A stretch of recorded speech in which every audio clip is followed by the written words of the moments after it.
Hello everybody, my name is Matt Giles. Welcome to the eBay seller-led panel. Now, as you can probably tell, I'm not an eBay member of staff. I'm a seller just like all of you, and today's session is all about bringing your questions to the senior eBay leadership team. So without further ado, I would like to introduce the eBay senior leadership team.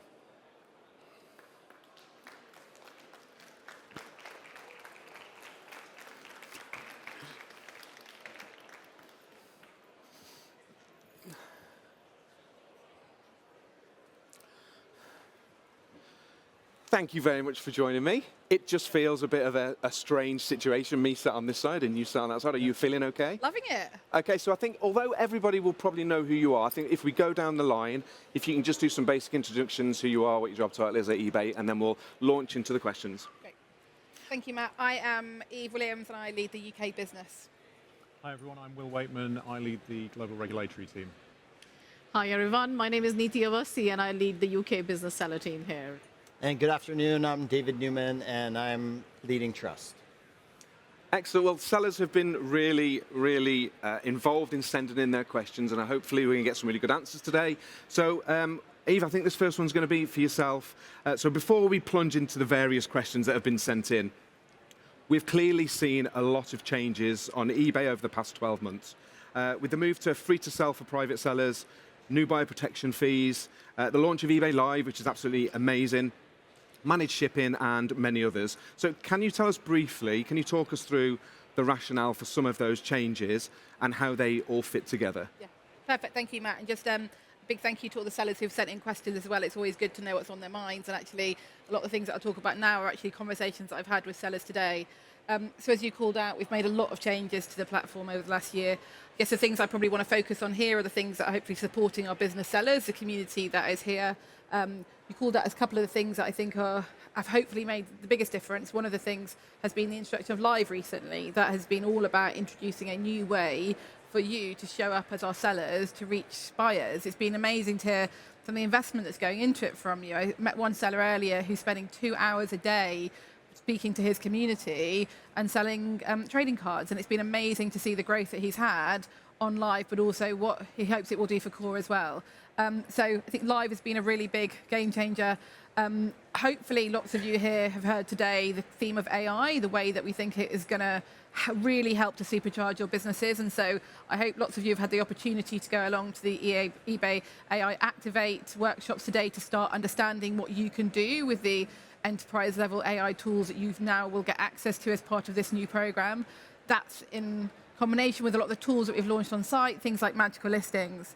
And then last but not least, the other thing I just wanted to touch on that you referred to, Matt, was around the way that we're thinking about getting more buyers onto the platform and getting more buyers who are buying more from all of you. And actually one of the ways that we're doing that is getting more buyers who sell. So in simple terms, the more consumer sellers and private sellers we can get on, the more healthy the marketplace is as well. We know that our buyers who sell buy about twice as much as just pure buyers, and mostly they're buying from business sellers, and so it makes a big impact to your business. And so we've focused a lot on removing the barriers, removing fees, making it easier to ship. These were the barriers that existed before, and we hope that we see that coming through in your results as well. And I think just to move on from that, and this we've got live questions coming in as well. We've had a few on this, and I think a lot of people out there just want to kind of understand what's happening with potential fraudulent private sellers. Yeah. I think we do see it quite a lot, businesses masquerading as private sellers. How do we maintain a level playing field, and how are eBay trying to support business sellers with that? Yeah, I mean, it's a great question, and I'm glad it's come up here because it's something that I've talked to a lot of sellers about when I've been walking around today. It's definitely one of the things that we as a group spend a lot of time talking about, our responsibility to make sure we do have a fair marketplace. And I know that can feel challenging, and the questions that I've had today is like, are we doing enough? What are we really doing? And it's important for us that we look at it from a few different angles, and we've got Will from a regulatory perspective here. There are certain things that we have to do from a legal point of view, from a trust and policy point of view, what's the right thing to do? And then there's also, where do we think that actually these private sellers who have often operating as a business seller, we think they'll be better when they're business sellers. And I think we've done more in the last 12 months to start making sure we've got the right policies in place, the right signals, actually using things like AI to make sure that we are identifying those businesses. we're not perfect. There's more that we can do, but the feedback we've heard today is that we need to keep telling you how committed we are to making that change. We can't always tell you the policies and specific things that we're using. There's never one black and white answer of how to identify them, but we're committed to making sure that we've got that fair marketplace, and we're finding the times and the ways that we're encouraging people, and in some instances, just making it clear that it's time to migrate to a business seller as well. Excellent. I think we'll move on to Niti, if that's okay. So I think this question's perfect for yourself. How is eBay ensuring that platform success leads to more sales for sellers? Well, that's a very good question, and that's something that is obviously we focus on every day in my team. Platform success is only relevant if it follows seller, it's followed by seller success, or seller success leads to platform success. Throughout the day, hopefully you've heard a lot about what that means, but I will perhaps recap and summarize that in 3 main pillars. So, we have this year done a lot, but continue to do a lot in terms of, new products and features that can help seller experience become faster and better on platforms. So you heard from Jowdy and Nitzan about all the investments we've done on AI, on magical listing and bulk listing. We should be launching the inventory mapping API soon next year. We've made a bunch of improvements to our seller hub and the way we do our offer management system and bulk recommendations. And then there are more new features which are planned to be coming up next year as well. So there is everything we are doing to make the platform better and faster. But then there is also the second pillar, or actually before I even go to that, and all of the work that David's team is doing in building trust. Like, David talked about how we have almost eliminated unpaid items in fixed price listings. We launched automated feedback, positive feedback earlier this year, which gives you, the sellers, the credit for good work you do, even if buyer doesn't leave you a feedback. But beyond that, we are also investing a lot in our seller programs. So we've got programs at every stage of your seller growth, which can help you sell better on eBay, but also understand, what to do at the stage you are. So we have the Startup Scale-Up program. We have our very successful seller clinics, which hopefully some of you managed to get an appointment in, but we've just crossed 2,000 seller clinics as a milestone. We have served 20,000 sellers on our Pro Trader program, and we continue to make these programs go farther and make it accessible to more sellers, so that you can learn from these programs and you can really understand how we can support you. And last but not least, community. I think community is such an important pillar, and that it's an action, the whole day to day, the power of a community and the fact that our sellers can learn so much from each other. And this year we have scaled seller meetups, which has been such a success. We continue to host roadshows throughout the year across various regions in the country, and of course our flagship event Open. So we will continue to and are committed to do everything we can to help you through these three pillars. How do we continue to improve our platform experiences?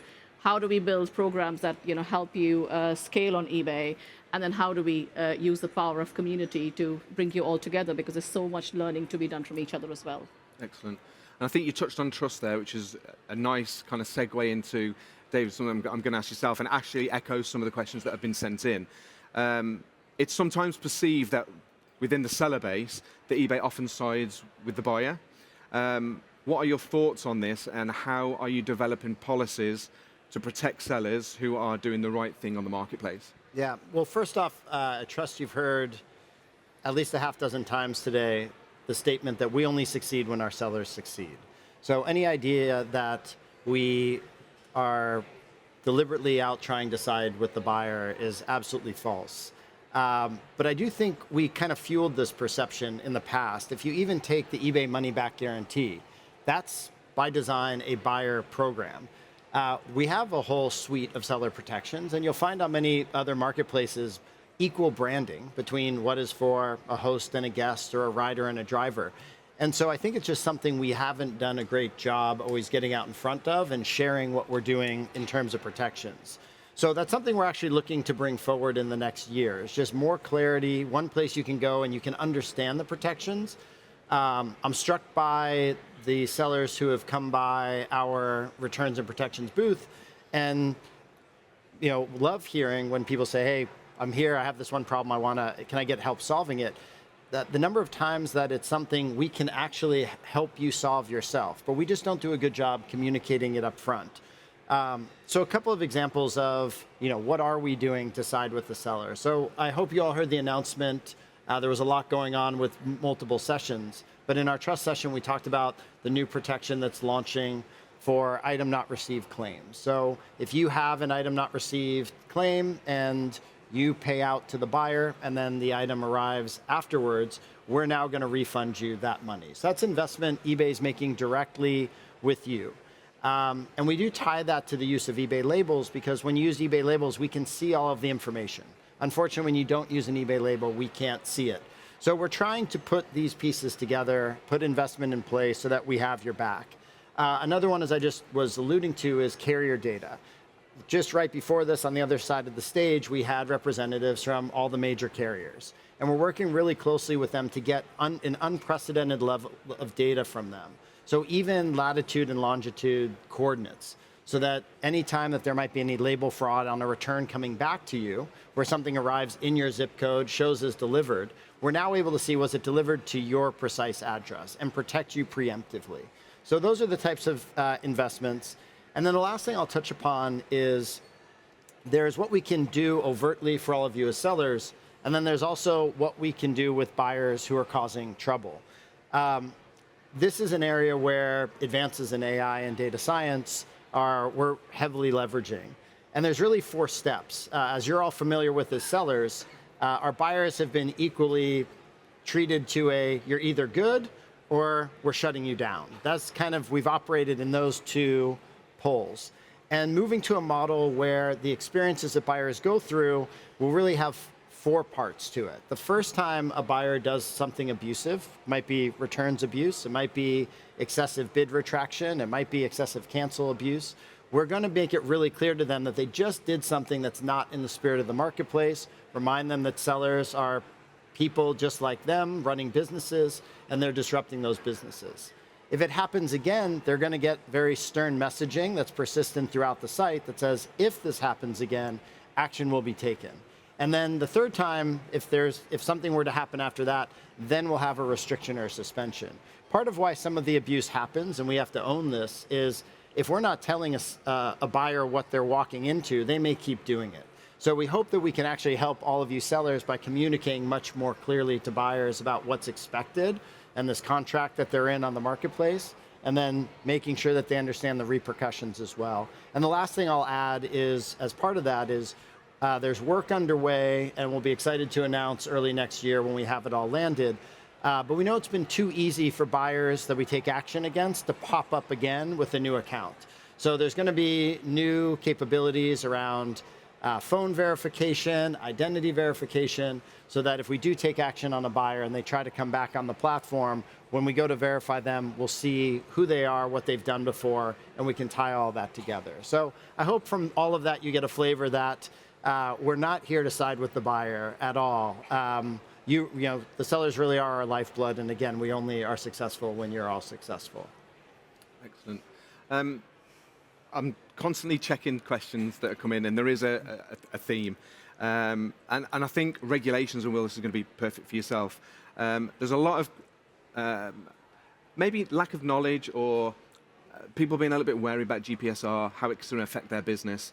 And it's very challenging for sellers. How can sellers find out what they need to do and where to get the information from? Because I think from the conversations that I have, it's probably a lack of education and not knowing where to go to get even just the basic information about GPSR. Yeah, sure.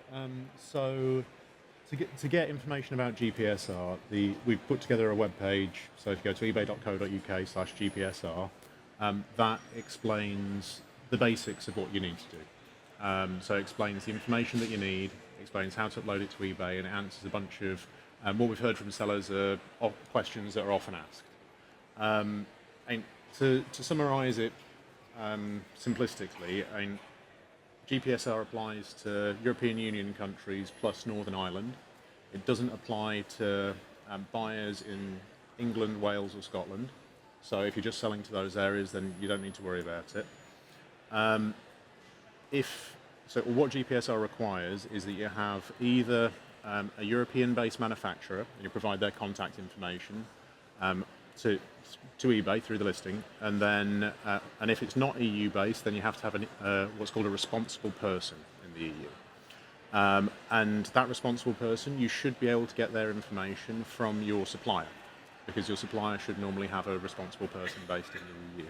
If they don't, there are third parties who can help you with getting a responsible person in the EU, and they're listed out, or there's some some partners that we've identified listed out on that webpage that I mentioned. The other things that you need to provide are things like safety information, so warnings and so on, as well as user manuals in the local languages, so PDFs of those if you have them.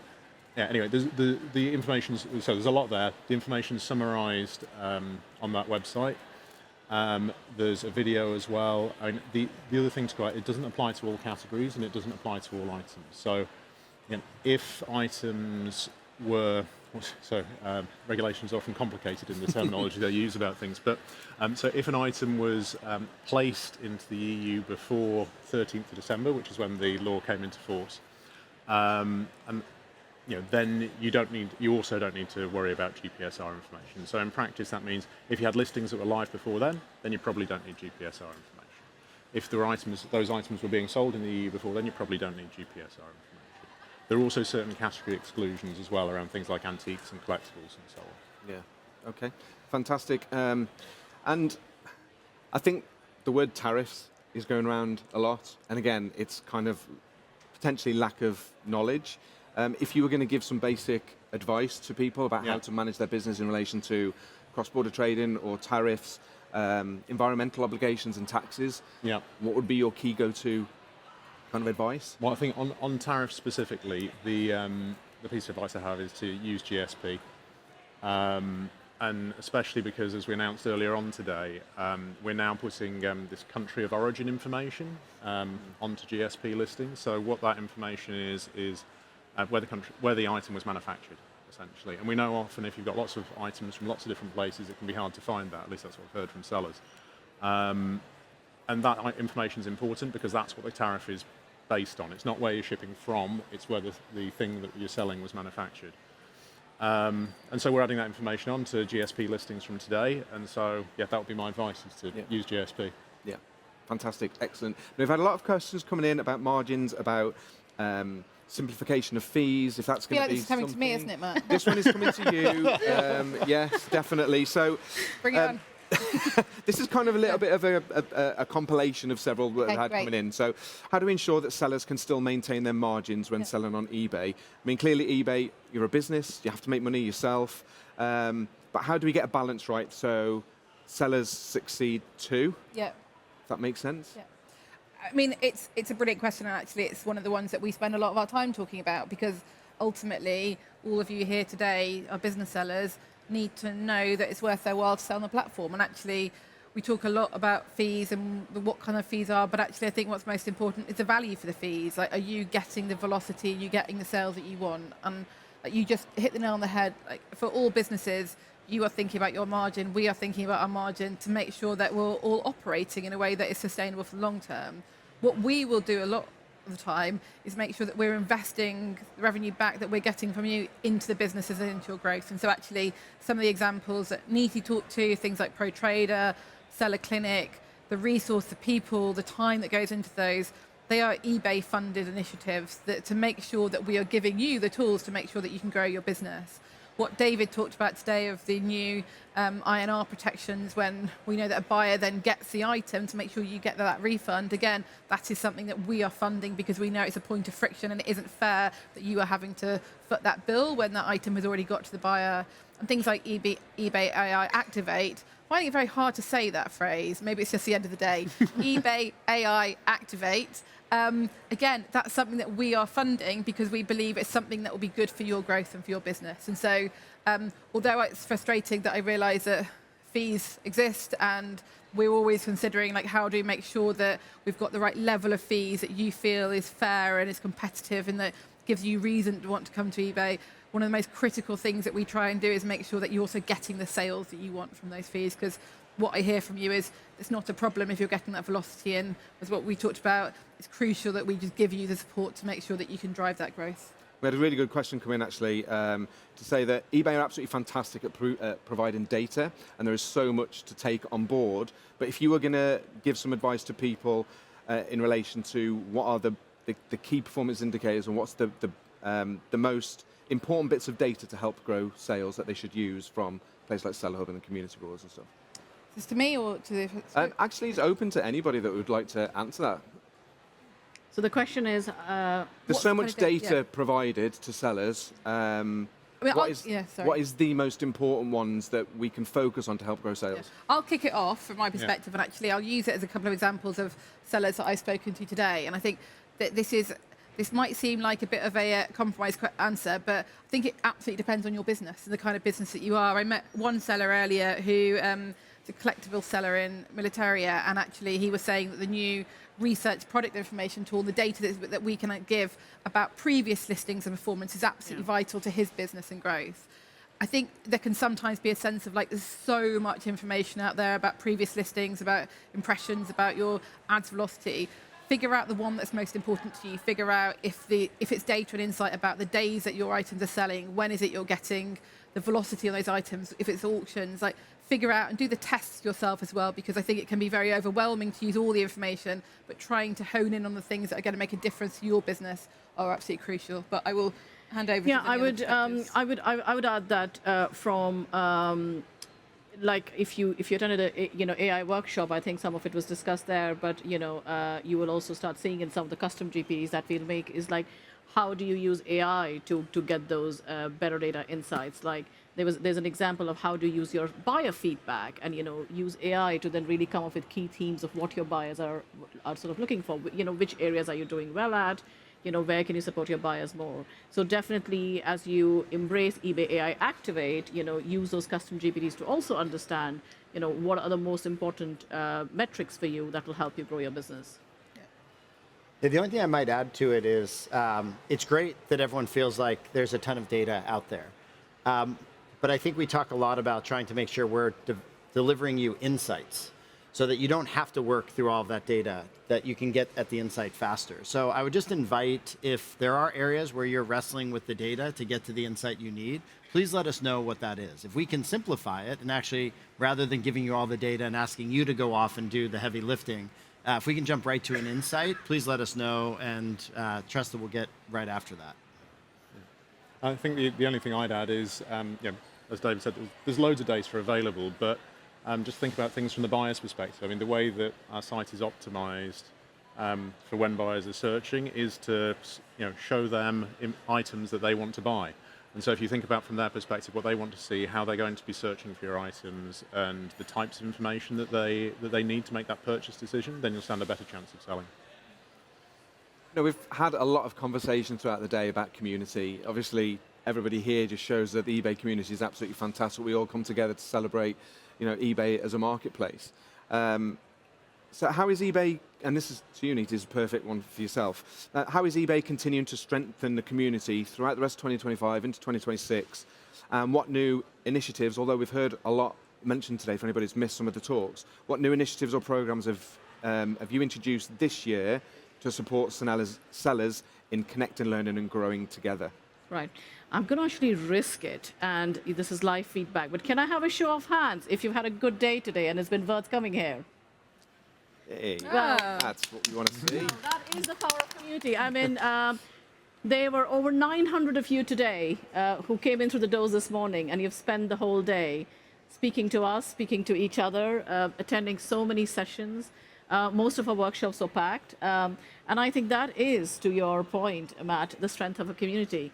eBay is because of our sellers. And, days like today leave us so energized. Like, I'm sure we are all exhausted, but energized at the same time, if that's possible. And tomorrow when we go back to our desk, our job is going to be how do we now use all this feedback to, talk about what next can we do for you. But from a community perspective, I think we have done a lot this year. There's lots to do. But I've really been inspired by the way we can harness the power of this community. Like, look at the way we have scaled the seller meetups. I was spending some time at the desk, and they've been busy all day as more and more sellers are coming forward to be meetup leaders and to host seller meetups in new areas. We changed the format of our roadshows this year. We have made it much more about helping you, our sellers, understand how to scale and grow your businesses. We continue to think about neo ways to reach you. We are also thinking about neo programs. So you heard about eBay AI Activate. Hopefully you had time to drop into the eBay Policy Education Program.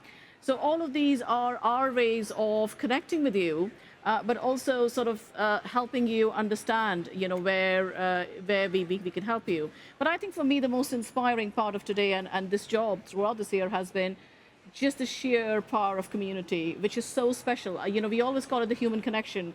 That's what makes eBay so unique to every other company I've worked for or known, that there is a real sense of that we all belong to this big community, and we are committed to make it thrive. Yeah, I would just reiterate that. I feel very glad and excited that I'm part of a business where our CEO Jamie will talk about the future of what AI will bring, but how we have to match that with human connection. And actually, AI is not going to replace that magic that comes from the community and have the kind of content it brings. Hopefully, AI can help galvanize that, but ultimately, it's a combination of those two things: the AI, but also the people that make it special as well. Excellent. So I think we're going to go to some questions that we've had come in on the iPad as well. And this is quite a good one, actually. There's lots of different badges and accreditations that people can use. Are there any other badges or opportunities, like maybe PreLoved Partner, that could help boost our stores or stand out against others? David, do you want to take it? Yeah, so there's, it's a great question. There's a lot of discussion around badging. And because on the other side of badging is, if we have too much proliferation of badging, then do buyers know what it means? So we have authenticity guarantee. We have a version of that in refurbished. And as we go deeper into these bespoke experiences by categories, it's equally important that we make sure that you're getting the recognition for your service and your business, but that buyers can understand what the expectation would be from that badge. So we're candidly about 9 months into a whole investigation, analysis, recommendation around this. There's no, today, I can't tell you that there is a concrete, this is exactly what we're going to do, but it's coming very soon. And I think what you should know is that it's really just designed to make sure we're satisfying both sides of the marketplace in a way that ultimately, again, will just drive sales and give you velocity. Excellent. Anybody else want to have anything on David that one? got it. Oh, no? Okay, excellent stuff. Right, let's go back to the iPad and see if we've had any new ones come in. Right, okay, so again, this one has come up quite a lot. Obviously, with the introduction of free C2C sellers fees, are there any plans to simplify the fee structure for business sellers? Not necessarily match, but simplify the structure. Neeti, do you want to take it? So we constantly review the way we sort of build our fee structure, and yes, that's been a regular feedback from our sellers. And to your point, it is more about just understanding, what the various components of the fees are, and how can sellers better understand what margins they make or what their profitability is like. So that's very much that's very much in the plan, and we are thinking of sort of launching more products and features which will give you better visibility and transparency about your fees. So can't share anything today, but yes, that is one of the top things that we have been thinking about as well. Okay. Another one here, which is really quite a popular one. Is there any plans to improve seller help in reference to feedback removal? Yeah, so I'm actually disappointed to hear that question, because we did do a lot of work to simplify that. So it tells me we have to do more, so thank you for whoever asked that. So if you haven't seen, it was just about a year ago that we updated all of the feedback policy pages.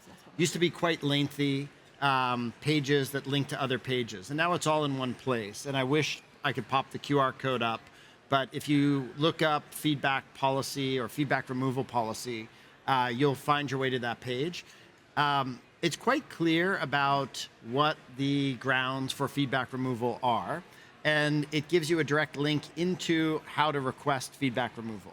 So you're always welcome to go ahead and request feedback removal, One thing, and this kind of gets to the topic of community, one thing I also do like to share is buyers don't expect you to have 100% feedback.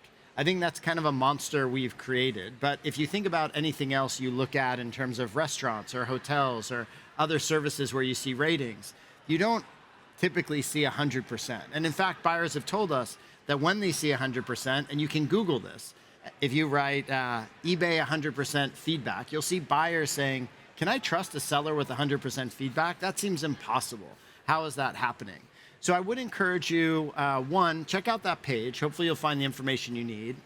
When you feel that feedback is unwarranted, it's retaliatory, it's abusive, by all means, please let's submit that to us. Let's get that taken down.